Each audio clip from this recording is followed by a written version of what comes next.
Hello बच्चों, नमस्कार। जैसा कि आज से लगभग 1 महीना के बाद बिहार बोर्ड का एग्ज़ाम शुरू होने वाला है, तो मैंने सोचा कि आप लोग की सुविधा के लिए कुछ ऐसा ऑब्जेक्टिव का वीडियो बनाऊँ ताकि आपको इससे बेहतर से बेहतर तैयारी करने में आसानी होगी। तो चलिए, आज से हम श्री गणेश करते हुए इस वीडियो की शुरुआत करते हैं। सीरीज़ 1 से इस वीडियो को शुरुआत करते हैं और फर्स्ट क्वेश्चन है आपके सामने कि निम्न में कौन जैव अनिम्नीकरण पदार्थ है? देखिए, अनिम्नीकरणीय पदार्थ वो होते हैं जो सड़ते नहीं हैं। तो इसमें देखिए कागज सड़ सकता है, वहित महल सड़ता है और डीडीटी ऐसा पदार्थ है जो सड़ते नहीं हैं, तो वो आपके हो गए अनिम्नीकरणीय पदार्थ। तो ऑप्शन नंबर ए इसका सही जवाब हो जाएगा। अगला क्वेश्चन है, ओजोन परत पाई जाती है, कहाँ पाई जाती है? स्ट्रेटोस्फियर में, एक्सोस्फियर में, आयनोस्फियर में, ट्रोपोस्फियर में। तो यहाँ पर आपको ओजोन परत पाई जाती है स्ट्रेटोस्फियर में। तीसरा है, निम्न में से कौन एक जलीय आहार श्रृंखलन है? तो जलीय आहार श्रृंखला मतलब कहने का मतलब ये हुआ कि वैसे श्रृंखला जो जल में रहते हैं। तो घास, बकरी बकरी तो जल में नहीं रहती है। शैवाल, शैवाल को खाता है जलीय कीट, अजलीय कीट को खाता है मछली। तो हमारे हिसाब से बी सही जवाब होगा। चौथा क्वेश्चन है, एक निम्न में से किसे आप उपभोक्ता की श्रेणी में रखेंगे? देखिए, उपभोक्ता किसे कहते हैं? उपभोक्ता हरे पौधे उत्पादक हो गए, नीलहरित शैवाल, जंगली जानवर, फूल और पत्ते। निम्न में से किसे आप उपभोक्ता की श्रेणी में रखेंगे? तो यहाँ पर देखिए जंगली जानवर, जंगली जानवर उपभोक्ता हैं क्योंकि हरे पौधे तो उत्पादक हो गए, नीलहरित शैवाल उत्पादक हो गए, फूल और पत्ते उत्पादक हो गए, ये सब भोजन बनाते हैं। लेकिन जंगली जानवर और हम मनुष्य उपभोक्ता हो गए जो उत्पादकों पर निर्भर रहते हैं। अगला सवाल है 5 नंबर का आपका, निम्न में कौन एक जैविक प्रक्रम द्वारा अपघटित होने वाला पदार्थ है? तो जैविक प्रक्रम द्वारा कौन सा ऐसे पदार्थ है जो अपघटित हो सकते हैं? क्या रबड़ अपघटित हो सकते हैं, प्लास्टिक की बोतलें, पॉलीथीन गैस, सूखे घास पत्ते? यस, सही जवाब यहाँ पर आ जाएगा आपका सूखे घास और पत्ते। हरे पौधे कहलाते हैं, क्या कहलाते हैं? तो ये उत्पादक कहलाते हैं क्योंकि ये भोजन बनाते हैं। इनमें मुर्दाखोर है, कौन सा मुर्दाखोर है? तो देखो सील, चियार, कौवा मुर्दाखोर है क्योंकि ये सारे जीव जंतु जो है मरे हुए जीव जंतुओं को खाते हैं। निम्नलिखित में कौन अजैव निम्नीकरण पदार्थ है? अजैव निम्नीकरण पदार्थ, देखिए हमने आपको बताया था अजैव निम्नीकरण पदार्थ, तो वैसा पदार्थ जिसका अपघटन नहीं किया जा सकता है उसे अजैव निम्नीकरण पदार्थ कहते हैं। कागज अपघटित हो सकता है, कपड़ा अपघटित हो सकता है, लकड़ी अपघटित हो सकता है, लेकिन प्लास्टिक अपघटित नहीं हो सकता है। तो ऑप्शन नंबर यहाँ पर डी हो गया। निम्न में से कौन से पर्यावरण के जैविक घटक नहीं है? तो पर्यावरण के जैविक घटक आपका हो जाएंगे वायु। पर्यावरण के जैविक घटक आपका हो जाएगा नहीं है, पूछ रहा है नहीं है तो पौधे जैविक हैं, जंतु जैविक हैं, मनुष्य जैविक है, लेकिन वायु जैविक घटक नहीं है क्योंकि ये अजैविक होता है, क्योंकि वायु में बहुत सारी गैसें रहती है जो अजैव घटक हैं। निम्न में से कौन सा जैव अनिम्नीकरण प्रदूषक है? देखिए बार बार निम्नीकरण, अपघटक और अनिम्नीकरण से बहुत सारे सवाल हर साल बिहार बोर्ड में पूछे जाते हैं और इस बार भी पूछे जाने की पॉसिबिलिटी बहुत ही ज़्यादा है। गोबर गैस निम्नीकरण है, पानी प्लास्टिक, कागज। तो यहाँ पर देखिए प्लास्टिक जो हो गया अनिम्नीकरण प्रदूषक। यहाँ पर देखिए गौर करने वाली बात है, यहाँ पर पूछ रहा है प्रदूषक, ना कि अनिम्नीकरणीय पदार्थ पूछ रहा है। तो यहाँ पर प्रदूषक क्या हो जाएगा? तो प्रदूषक आपका प्लास्टिक हो जाएगा। पानी तो प्रदूषण फैलाता नहीं है, तो मुख्य रूप से आपका क्या हो जाएगा? प्लास्टिक हो जाएगा जो अनिम्नीकरणीय प्रदूषक है। प्रकृति में ऊर्जा का मुख्य स्रोत क्या है? देखिए मुख्य स्रोत मतलब बोल रहा है कि वो कौन सा ऐसा स्रोत है जिससे हर किसी को ऊर्जा मिलता है। तो आपको मुख्य स्रोत जो पूछ रहा है वो आपका हो जाएगा सूर्य, क्योंकि सूर्य रहेगा तो पौधे रहेंगे, अब पौधे पेड़ पौधे रहेंगे तो ही कोयला बनेंगे और पेड़ पौधे से ये हर स्रोत निर्भर करते हैं। तो यहाँ पर आपका हो जाएगा बी सूर्य हो जाएगा। निम्नलिखित में से कौन स्थलीय परितंत्र नहीं है? यहाँ पर देखिए बात को समझिएगा।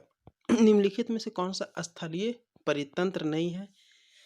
जंगल स्थलीय परितंत्र है, घास के मैदान स्थलीय परितंत्र है, मरुस्थलीय स्थलीय परितंत्र, लेकिन एक्वेरियम स्थलीय परितंत्र नहीं है। क्लास में भी हमने आपको बता दिया था। देखिए कहते हैं CFC है, क्या है? CFC का फुल फॉर्म होता है क्लोरोफ्लोरोकार्बन। क्या होता है? तो यहाँ पर क्लोरोफ्लोरोकार्बन, ऑप्शन नंबर ए हो जाएगा। CFC है क्या, ये भी आपको बता देते हैं। CFC जो है एक गैस है जो ओजोन परत को छिद्र करती है, मतलब ओजोन परत का क्षय का कारण बनता है CFC। मृत शरीर को पचाने वाले जीवों को क्या कहते हैं? तो मृत शरीर को पचाने वाले जीवों को अपघटक जीव कहते हैं। वनों की अंधाधुंध कटाई का परिणाम क्या होगा? कहता है वनों की अंधाधुंध कटाई का परिणाम क्या होगा? तो यहाँ पर तो आप देख सकते हैं कि सभी परिणाम होगा। कम वर्षा हो जाएगा, भूस्खलन हो जाएगा, भूमि अपर्दन हो जाएगा तथा बाढ़ हो जाएगा। तो आपका यहाँ पर ऑप्शन नंबर डी पर यहाँ पर आंसर मारते चले जाइए। जैव वातावरण में शामिल है, क्या शामिल है जैव वातावरण में? देखिए जंतु, पौधे तथा मनुष्य जैव वातावरण में शामिल है। सूर्य का प्रकाश जैव वातावरण में नहीं है। मृदा, जल तथा वायु जैव वातावरण में नहीं है। आगे देखते हैं। वैसे जीव जो पौधे एवं जंतु दोनों का भक्षण करते हैं क्या कहलाते हैं? तो यहाँ पर पौधे और जंतु दोनों का भक्षण करते हैं सर्वभक्षी कहलाते हैं। एक होता है सिर्फ शाकाहारी जो सिर्फ पौधों को खाते हैं, एक होता है मांसाहारी जो सिर्फ मांस को ही खाते हैं, और एक होते हैं सर्वभक्षी या सर्वाहारी जो पौधे और जंतु दोनों का भक्षण करते हैं, वो सर्वभक्षी कहलाते हैं। तो ऑप्शन नंबर सी यहाँ पर हो जाएगा। जीवाणु एक कवक कहलाते हैं, क्या कहलाते हैं? अपघटक। जीवाणु एक अपघटक है जो अपशिष्ट पदार्थों का ये क्या करते हैं? जैव पदार्थों का ये अपघटन करते हैं। सौर ऊर्जा जीवमंडल निम्न में से किसके द्वारा प्रवेश करती है? तो सौर ऊर्जा जीवमंडल में किसके द्वारा प्रवेश करती है? तो हरे पौधे के द्वारा, क्योंकि सौर ऊर्जा जब हरे पौधे में आएंगे तो हरे पौधे उससे एनर्जी लेंगे और जीवों को ये ट्रांसफर करेंगे अपना एनर्जी। ओजोन परत महत्वपूर्ण है क्योंकि यह अवशोषित करती है। क्या अवशोषित करती है? पराबैंगनी किरणों का हमने आपको क्लास में सारा कुछ डिटेल में बता दिया है। प्रत्येक परितंत्र होता है, क्या होता है? गतिशील तंत्र, प्रगतिशील तंत्र, अस्थायी तंत्र, गत्यात्मक तंत्र, ये भी हमने आपको डिटेल में क्लास में बता दिया है। पर्यावरण मुख्य रूप से कितने घटकों का बना होता है? तो पर्यावरण मुख्य रूप से 2 घटकों का बना होता है। परितंत्र के जैविक घटकों को श्रेणियों निम्न में से कौन सा है? परितंत्र के जैविक घटकों की श्रेणियां निम्न में से कौन सा है? तो यहाँ पर हो जाएगा उत्पादक भी हो जाएगा, उपभोक्ता भी हो जाएगा और अपघटक भी हो जाएगा। ऑक्सीजन सभी प्रकार के वायवीय जीवों के लिए आवश्यक है, जबकि ओजोन क्या है? यहाँ पर पूछ रहा है कि ऑक्सीजन जो है सभी जीवों के गला मेरा फंस रहा है दोस्तों। ऑक्सीजन सभी प्रकार के वायवीय जीवों के लिए आवश्यक है, जबकि ओजोन क्या है? तो देखिए यहाँ पर कहता है ओजोन क्या है? एक घातक विष है। क्या है ये? घातक विष है जो पराबैंगनी किरणों को क्या करता है? ये रोक करके रखता है। कृत्रिम परितंत्र का उदाहरण, देखिए बोल रहा है कृत्रिम परितंत्र। कृत्रिम परितंत्र मतलब होता है कि मानव द्वारा बनाया गया परितंत्र का क्या उदाहरण है? तो यहाँ पर देखिए वन तालाब तो प्रकृति द्वारा बनता है, झील तालाब प्रकृति द्वारा बनता है, लेकिन यहाँ पर हमने बगीचा और खेत जो है ये प्रकृति द्वारा नहीं बनते हैं, ये मानव द्वारा बनाए जाते हैं। तो यहाँ पर हो जाएगा बगीचा और खेत हो जाएंगे।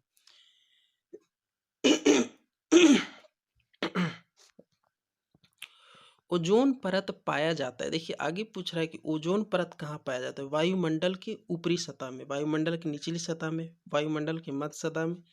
हमने आपको बताया था कि वायुमंडल के ऊपरी सतह में क्या पाए जाते हैं? ओजोन परत पाए जाते हैं। निम्न में से समूहों के केवल जैव निम्नीकरण पदार्थ है। तो जैव निम्नीकरण, देखिए बार बार एक ही तरह का क्वेश्चन को किस टाइप से घुमा के पूछ रहा है, बहुत तरह से पूछ रहा है, उस चीज को समझना है। हर चीज का एक ही जवाब नहीं होता, यहाँ पर हर चीज का अलग अलग जवाब होता है। तो निम्न में से कौन से समूहों में केवल जैव निम्नीकरण पदार्थ है? देखिए घास, पुष्प तथा चमड़ा। घास जैव है, पुष्प जैव है, चमड़ा भी जो है जंतुओं के ही अवशेष से बनते हैं। लेकिन यहाँ देखिए घास, लकड़ी तथा प्लास्टिक बी नंबर में। प्लास्टिक जैव अनिम्नीकरण हो गया, तो यहाँ पर ऑप्शन नंबर हम ए को लेकर चलेंगे। निम्न में से कौन आहार श्रृंखला का निर्माण करते हैं? आहार श्रृंखला का निर्माण कौन करेंगे यहाँ पर? तो आहार श्रृंखला का निर्माण कि घास है, और घास तो गेहूं खा नहीं सकता है, तो घास को क्या कौन खा सकता है? बकरी खा सकती है। और बकरी को कौन खा सकता है? मानव। तो ऑप्शन नंबर बी को लेकर हम चलेंगे। वन पारिस्थितिक तंत्र में हिरण होते हैं। पूछ रहा है वन पारिस्थितिक तंत्र में हिरण क्या होते हैं? प्राथमिक उपभोक्ता होते हैं, द्वितीयक उपभोक्ता होते हैं। देखिए हिरण जो है डायरेक्टली रूप से पेड़ को अपना भोजन के रूप में ग्रहण कर देती है, प्राथमिक उपभोक्ता हो गया। जीव मंडल में ऊर्जा का एकमात्र स्रोत है, तो आपका हो जाएगा सूर्य का प्रकाश। घास स्थलीय परितंत्र में उत्पादक है, तो घास स्थलीय परितंत्र में उत्पादक है कौन? तो घास एक प्रकार का पौधा है, तो घास आपका उत्पादक हो गया। ओजोन के अणु में ऑक्सीजन के कितने परमाणु होते हैं? 3 परमाणु होते हैं। सारा कुछ हमने क्लास में आपको डिटेल से बता दिया है। अब घटक का उदाहरण है कवक, एक प्रकार का अपघटक है। चिपको आंदोलन का मुख्य उद्देश्य संरक्षित करना था। किस चीज को संरक्षित करना था? तो वृक्षों को संरक्षित करना था। चिपको आंदोलन हमने आपको बताया था कि उत्तराखंड में हुआ था चिपको आंदोलन। वृक्ष की कटाई पर रोक लगाने के लिए इस आंदोलन का मुख्य उद्देश्य था, तो ये वृक्षों के लिए था। पर्यावरण के अंतर्गत आते हैं तो क्या आते हैं? देखिए जलमंडल भी आते हैं, स्थल मंडल भी आते हैं, और जैव मंडल भी आते हैं। ये तीनों आते हैं। जैव मंडल के उदाहरण है, क्या है जैव मंडल के उदाहरण? पौधे, मनुष्य, पौधे और मनुष्य दोनों। तो यहाँ ए और बी दोनों लेकर के चलेंगे। उत्पादकों पर निर्भर रहने वाले जीव कहलाते हैं, तो जो जीव उत्पादक पर निर्भर रहते हैं उसे हम क्या कहते हैं? उपभोक्ता कहते हैं। तो यहाँ देखिए उपभोक्ता है, अगर उपभोक्ता नहीं रहता, उपभोक्ता की जगह रहता प्राथमिक उपभोक्ता, तो हम प्राथमिक उपभोक्ता भी लेकर के चलते हैं। उपभोक्ताओं को कितने श्रेणियों में बांटा गया है? तो उपभोक्ताओं को जो हम बांटते हैं 3 श्रेणियों में बांटते हैं। प्राथमिक उपभोक्ता, द्वितीयक उपभोक्ता और तृतीयक उपभोक्ता। इनमें से कौन सर्वाहारी जीव है? देखिए पिछला क्वेश्चन आया था सर्वभक्षी जीव, वही चीज है सर्वाहारी जीव। तो सर्वाहारी जीव में आ जाएगा आपका तिलचट्टा, आ जाएगा सर्वाहारी जीव में। सूक्ष्म उपभोक्ता जीव कहलाते हैं, क्या कहलाते हैं? जीवाणु कहलाते हैं, कवक कहलाते हैं, गिद्ध कहलाते हैं। तो सूक्ष्म उपभोक्ता जीव जो कहलाते हैं, जीवाणु और कवक दोनों कहलाते हैं। आगे आपका सवाल है इनमें से कौन वन आहार श्रृंखला बनाता है? तो इनमें से कौन सा वन जो है आहार श्रृंखला बनाता है? तो आहार श्रृंखला आपका बनाता है, देखिए क्या बाघ घास खाता है? ए नंबर को देखिए, बाघ घास खाता नहीं खाता है। घास को हिरन खाता है, और हिरन को कौन खाता है? बाघ खाता है। तो आहार श्रृंखला कौन बना रहा है? एकदम एक चैन में आहार श्रृंखला कौन बना रहा है? तो ऑप्शन नंबर बी को लेकर के चलेंगे। सी को चेक करते हैं, क्या हिरन और बाघ में संबंध जो है, बाघ हिरन को खाता है? नहीं खाता है, ऑप्शन नंबर गलत हो जाएगा। डी लेकर को चलते हैं, बाघ घास को खाता है? नहीं खाता है, तो ऑप्शन नंबर हमारा क्या सही रहेगा? बी सही रहेगा। 42 नंबर आते हैं, सूर्य के द्वारा निकला हुआ पराबैंगनी किरण कहाँ अवशोषित होता है? 42 नंबर, सूर्य के द्वारा निकला हुआ पराबैंगनी किरण कहाँ अवशोषित होता है? तो हमने बताया था यहाँ पर ओजोन परत में होता है। और कौन सा ओजोन परत किस किरण को अवशोषित करता है? तो पराबैंगनी किरण को अवशोषित करता है। तो ऑप्शन नंबर सी को लेकर चलेंगे। पराबैंगनी किरण के कारण मनुष्य में कौन सा रोग उत्पन्न होता है? तो ये त्वचा का कैंसर। क्लास में भी हमने आपको बताया था कि पराबैंगनी किरण से एक त्वचा का कैंसर होता है, आँख का मोतियाबिंद होता है, और एक होता है उत्परिवर्तन। जो शारीरिक परिवर्तन देखे जाते हैं उसे उत्परिवर्तन कहते हैं। तो 3 परिवर्तन में से जो भी एक मिल जाए उसे ऑप्शन में टिक लगा देना है। तो यहाँ पर त्वचा का कैंसर है, एक को लेकर के चलेंगे। वायुमंडल कितने परतों में बटा होता है? तो वायुमंडल आपका कितने परतों में बटा होता है? 5 परत में बटा होता है।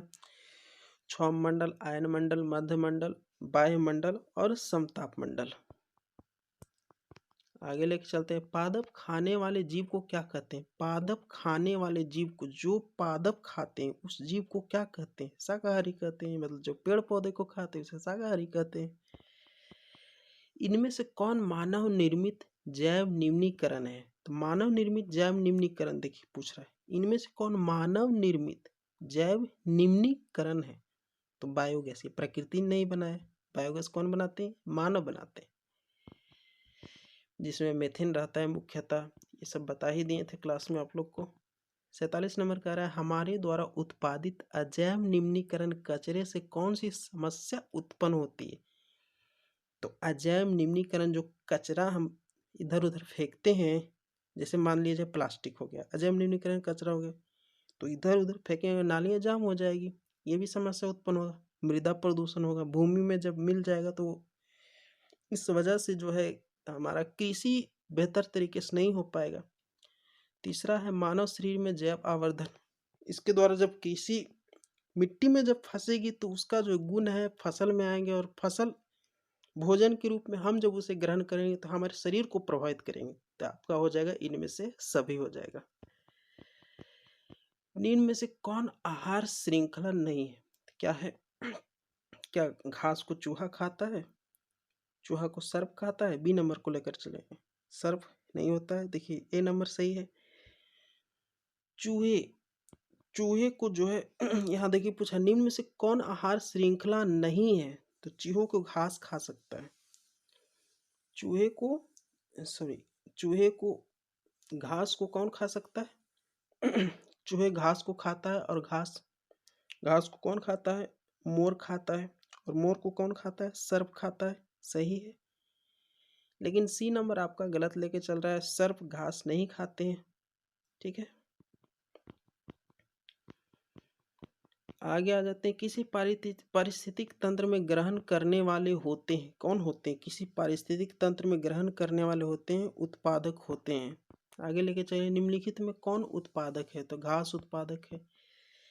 मैदानी पारिस्थितिक तंत्र में तृतीयक उपभोक्ता कौन है? यहाँ पूछ रहा है तृतीयक उपभोक्ता। देखिए हरा पेड़ पौधे तो उत्पादक हो गए। मान लीजिए उत्पादक को कौन खाएंगे? ग्रास हॉपर, तो ग्रास हॉपर प्राथमिक हो गए। और ग्रास हॉपर को मेढक खाएंगे तो मेढक द्वितीयक हो गए। और यहाँ पर पूछ रहा है कि तृतीयक पूछ रहा है, तो मेढक। Thank you very much. अब आप लोग का काम है कि ज़्यादा से ज़्यादा वीडियो को शेयर करें, अपने दोस्त, फ्रेंड्स, सर्कल, रिलेटिव, जितना हो सके उतना ज़्यादा से ज़्यादा वीडियो को शेयर करें और सब्सक्राइब करें, और इस चैनल को प्यार और आगे अपने दोस्तों को फैलाएं, स्कूल फ्रेंड, ट्यूशन फ्रेंड, ताकि और भी लोग पढ़ें, और धीरे धीरे आपका भी तैयारी बेहतर हो और दोस्तों का भी तैयारी बेहतर हो।